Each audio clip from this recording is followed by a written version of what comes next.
नमस्कार दोस्तों, मैं वैभव शराज आपका स्वागत करता हूं तक्षशिला ट्यूटोरियल के ऑनलाइन चैनल पे।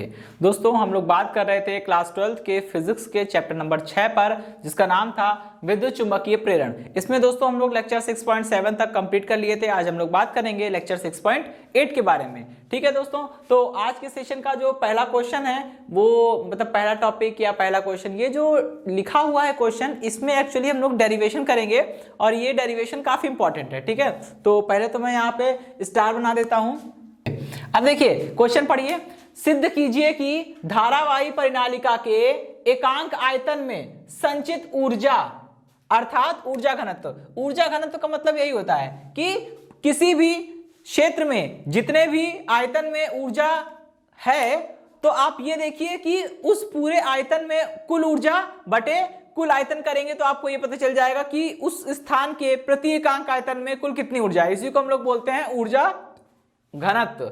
ठीक है, तो ये ऊर्जा घनत्व का मान पूछ रहा है आपसे और कह रहा है कि सिद्ध कीजिए कि ऊर्जा घनत्व इतना आता है। किसके लिए?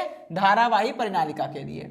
ठीक है, और एक्चुअल में धारावाही परिनालिका ही नहीं, ये सभी के लिए होता है। मतलब आप कोई भी ऐसा उपकरण ले लीजिए, कोई भी ऐसा इंस्ट्रूमेंट ले लीजिए जो चुंबकीय क्षेत्र उत्पन्न कर सकता हो, तो चुंबकीय क्षेत्र में जो ऊर्जा घनत्व होता है उसे हम लोग चुंबकीय ऊर्जा घनत्व बोलते हैं, लिखते हैं। देखिए, ऊर्जा घनत्व को लिखते हैं स्मॉल यू से, और चुंबकीय ऊर्जा घनत्व है इसलिए स्मॉल यू के बाद छोटा सा बी लिखा हुआ है। ठीक है, तो चुंबकीय ऊर्जा घनत्व का मान इतना ही आएगा। ठीक है, हमें ये प्रूफ करना है। तो सबसे पहले ठीक है दोस्तों, देखिए यहां क्या लिखा है। हम जानते हैं कि परिनालिका में संचित ऊर्जा घनत्व, चुंबकीय ऊर्जा घनत्व का मान निम्नलिखित होता है। कितना होगा? ठीक है, ये होगा U B is equal to half L I square. ठीक है, ओके। अब यहाँ पे बात हो रही है परिनालिका की, तो देखिए यहाँ पे L क्या होता है? स्वप्रेरण गुणांक। देखिए हर एक वस्तु का स्वप्रेरण गुणांक अलग अलग हो सकता है। यहाँ पे बात हो रही है परिनालिका की, तो यहाँ स्वप्रेरण गुणांक भी हम लोग परिनालिका का रखेंगे। खैर, इसे हमने क्वेश्चन नंबर 1 बोल दिया। ठीक है, धारावाही परिनालिका के लिए L इज इक्वल टू कितना होता है? Mu naught N square pi R square upon में L। अच्छा, अब ये क्वेश्चन नंबर 2 है। अब समीकरण 2 से L का मान समीकरण 1 में रख दीजिए। समीकरण 2 से L का मान समीकरण 1 में रखने पर रखिए, कितना हो गया? U B is equal to 1/2 और L की वैल्यू कितनी है? L की वैल्यू है mu naught N square pi R square upon में L। ठीक है, मल्टीप्लाइड बाय कितना हो गया? I square. चलिए ठीक है, अब यहां पे करना क्या है दोस्तों, ध्यान रखिएगा, हमको ये बनाना है। ठीक है, और कुछ दिख रहा होगा बनते हुए। यहां पे देखिए केवल एक चीज मैच कर रही है, वो ये है कि यहां अपॉन में 2 आ रहा है और यहां भी अपॉन में 2 आ गया। बस इससे ज्यादा कुछ मिल नहीं रहा है। ठीक, तो इसके लिए क्या करना होगा? अब इसको अरेंज करना पड़ेगा। ठीक है, तो आइए अरेंज करते हैं। सबसे पहले तो यहां पे देखिए यू बी। ठीक है, यू बी। ठीक है, चलिए स्मॉल हमें क्या निकालना है दोस्तों? ऊर्जा घनत्व निकालना है। तो ऊर्जा घनत्व कैसे मिलेगा? स्मॉल यू बी ऊर्जा घनत्व इज इक्वल टू कुल ऊर्जा अपॉन में कुल आयतन। भाई परिनालिका का आयतन कैसे निकालेंगे?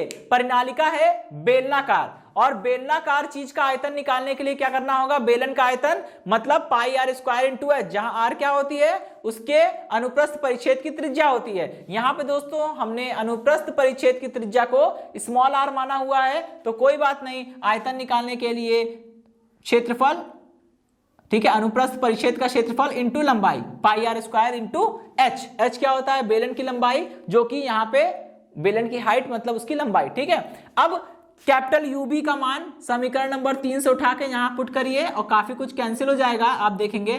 ठीक है, चलिए क्या बनेगा? 1 upon pi R square into L. ठीक है, मल्टीप्लाइड बाय ये हो जाएगा 1/2 और म्यू नॉट, ठीक है, इंटू म्यू नॉट और यहां से N square pi R square. ठीक है, और अपॉन में एक एल है, स्मॉल एल। ठीक है, देखिए क्या होगा? पाई आर स्क्वायर से पाई आर स्क्वायर पूरा कट जाएगा। कितना बनेगा? Mu B is equal to 1/2। यहां देखिए म्यू स्क्वायर, और हम लोग एन को क्या लिख सकते हैं? एन को लिख सकते हैं स्मॉल एन इंटू एल। ठीक है, स्क्वायर है, होल स्क्वायर लगा दीजिए। अपॉन में क्या बनेगा? ये एल और ये एल मिलके एल स्क्वायर बन जाएगा। ठीक है, और यहां से एक चीज मिसिंग है, देखिए यहां पे आई स्क्वायर भी था। ठीक है, यहाँ पे आई स्क्वायर और यहाँ पे आई स्क्वायर आ जाएगा। ठीक है, अब देखिए क्या बनेगा, ये बन जाएगा म्यू कह रहा हूं small U into B, small U B का मतलब, स्मॉल यू का मतलब ऊर्जा घनत्व, बी का मतलब चुंबकीय ऊर्जा घनत्व। ठीक है, तो small U B is equal to 1/2 और ये बन जाएगा म्यू नॉट, इसको देखिए इसका स्क्वायर खोलिए कितना हो जाएगा, N square L square I square multiplied by divided by L square से एल स्क्वायर कट जाएगा और कितना बनेगा।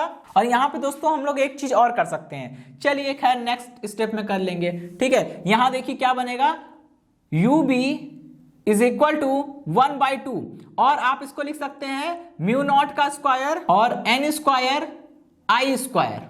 ठीक है, क्योंकि एल स्क्वायर से एल स्क्वायर कट गया और ऊपर म्यू नॉट का स्क्वायर कैसे आ गया, क्योंकि हमने ऊपर और नीचे म्यू नॉट से मल्टीप्लाई कर दिया, एक म्यू नॉट से एक म्यू नॉट कट जाएगा और सिंगल म्यू नॉट आ जाएगा। ठीक है, कितना बनेगा, ये बन जाएगा U B is equal to 1/2 और ये बन जाएगा म्यू नॉट एन आई का स्क्वायर अपॉन में म्यू नॉट। ठीक है, अब देखिए ये म्यू नॉट एन आई क्या बन गया, म्यू नॉट एन आई जो है वो परिनालिका के कारण उत्पन्न चुंबकीय क्षेत्र बन गया। ठीक है, तो ये बन जाएगा U B is equal to B square upon में 2 म्यू नॉट। ठीक है, चलिए तो ये तो है परिनालिका के भीतर एकांक आयतन में संचित चुंबकीय स्थितिज ऊर्जा यानी कि चुंबकीय ऊर्जा घनत्व का मान। ठीक है, यही प्रूफ करना था और ये यहां पे आ गया, ये आप इसको इक्वेशन नंबर 4 बोल सकते हो। ठीक है, चलिए तो ये क्वेश्चन तो समाप्त हुआ, अब हम लोग बढ़ेंगे अपने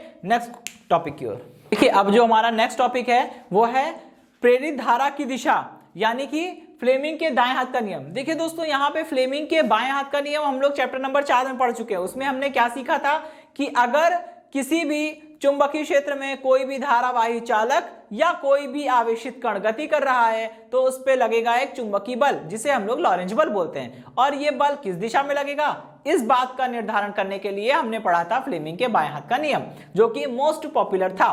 वैसे ही फ्लेमिंग ने दाएं हाथ का नियम भी दिया, लेकिन दाएं हाथ का नियम जो है वो लॉरेंज बल को नहीं बताता। वो क्या बताएगा, वो विद्युत चुंबकीय प्रेरण के लिए काम करता है। मतलब जब विद्युत चुंबकीय प्रेरण की घटना होगी तो प्रेरित विद्युत वाहक बल भी उत्पन्न होगा और अगर परिपथ बंद है या कुंडली बंद है तो उसमें एक धारा भी प्रवाहित होगी जिसे हम लोग प्रेरित धारा बोलेंगे।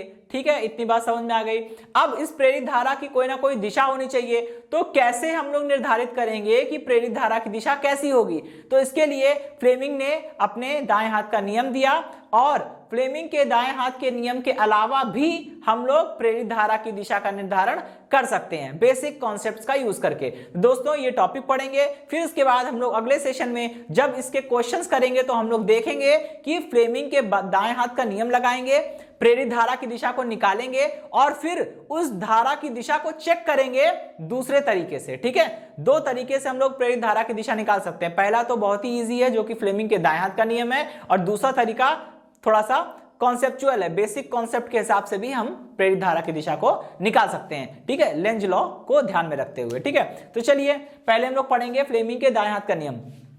फ्लेमिंग ने बाएं हाथ में क्या बोला था कि अगर हम अपने बाएं हाथ के अंगूठे को, तर्जनी को और मध्यमा उंगली को इस प्रकार फैलाएं कि वे तीनों एक दूसरे के लंबवत हो। बिल्कुल ऐसा यहां भी होता है। तो फ्लेमिंग ने अपने दाएं हाथ के नियम में कहा कि यदि हम अपने दाएं हाथ के अंगूठे, तर्जनी उंगली तथा माध्यमा उंगली को इस प्रकार फैलाएं कि वे तीनों एक दूसरे के लंबवत हों, ठीक है, परस्पर एक दूसरे के लंबवत हो, तब यदि तर्जनी उंगली चुंबकीय क्षेत्र की दिशा को बताए और अंगूठा और ये माध्यमा उंगली धारा की दिशा को बताए, मतलब प्रेरित धारा की दिशा को बताए, तब अंगूठा चालक की गति की दिशा को बताएगा।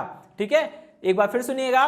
फ्लेमिंग के दाएं हाथ के नियमानुसार यदि हम अपने दाएं हाथ की अंगूठा ओके दोस्तों, तो फ्लेमिंग ने अपने दाएं हाथ के नियम में बोला कि यदि हम अपने दाएं हाथ के अंगूठे, तर्जनी उंगली तथा माध्यमा उंगली को इस प्रकार फैलाएं कि वे तीनों परस्पर एक दूसरे के लंबवत हों, तब यदि तर्जनी उंगली चुंबकीय क्षेत्र की दिशा को एवं माध्यमा उंगली प्रेरित धारा की दिशा को बताए, तब अंगूठा चालक के चलने की या गति की दिशा को बताएगा। ठीक है, तो ये है फ्लेमिंग के दाएं हाथ का नियम।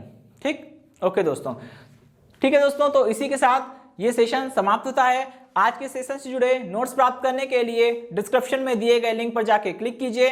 ओके दोस्तों, आज के सेशन में इतना ही, मिलता हूं नेक्स्ट सेशन में। धन्यवाद।